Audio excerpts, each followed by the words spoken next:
Michelle stood and stepped away from the keyboard. With a heavy sigh, she tore up the sheet of music she'd been trying to compose. The song just wasn't coming together. Lifting her hands toward the ceiling, she stretched as tall as she could, then slowly twisted to the left and then to the right until she heard the comforting crackling sound of her spine readjusting. The past few weeks had been a heady blur as she worked hard to catch up with the other members of Sweetwater Canyon. She needed 2 original songs to include in their tour set. During a rehearsal last week, she debuted Breaking the Bonds to a very enthusiastic reception.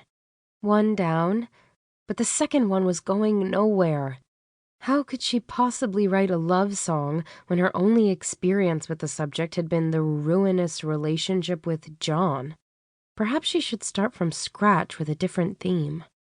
Michelle retrieved a half-finished glass of tomato juice from the fridge.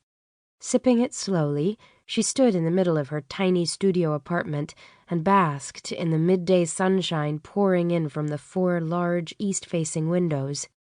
She rolled her head in a circle, working out the kinks in her neck. She needed a break. Thinking about her non-existent love life wasn't helping at all. Turning in a slow circle, she finished her tomato juice and took only a few steps to the kitchen. Actually, kitchen, living room, dining room, bedroom, all in one.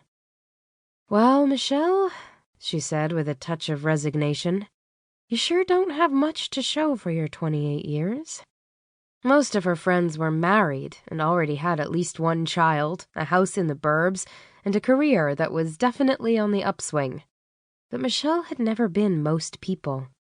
From the day that John had walked out 5 years ago, no man had spent the night in her bed. Both sex and romance eluded her. Love? She figured that just wasn't in the cards. And she was fine with that. Really. Now that her career dreams were coming to fruition, she had no time for a relationship anyway. The antique clock on the credenza, an heirloom from her mother's family, bonged twice, and she looked up. She still had plenty of time to get the tickets. Rehearsal didn't start until 4 today, and it was an hour's drive up the mountain. She grabbed 2 $20 bills from her wallet and stuffed them in the right front pocket of her jeans and ran out the door, locking it solidly behind her. Sweetwater Canyon practiced 6 days a week, taking only Sundays off, and Michelle had special plans for a concert next Sunday. Alison Krauss would be at the amphitheater in Bend. Even though Bend was a 3-hour drive from Portland over the Cascades, it was Union Station's only concert date in the Northwest, and she wasn't going to miss it. Michelle jogged the 4 blocks to the Ticketmaster office at Portland State and took her place at the end of a long line. Several teenage girls were ahead of her, buying tickets 6 months in advance for a Britney Spears concert at the Rose Garden. The line dwindled, and Michelle perked her ears listening to the middle-aged woman asking about symphony tickets for the upcoming season.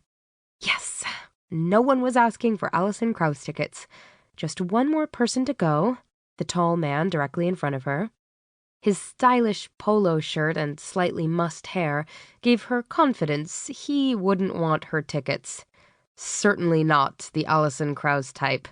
He looked more like an opera or Cirque du Soleil fan. Standing behind him, Michelle came only to the top of his shoulder blades. Her eyes traveled down his broad back. Powerful, but not overly pumped like those muscle-bound types who live in the weight room. Nice butt. It looked like he was poured into that pair of jeans.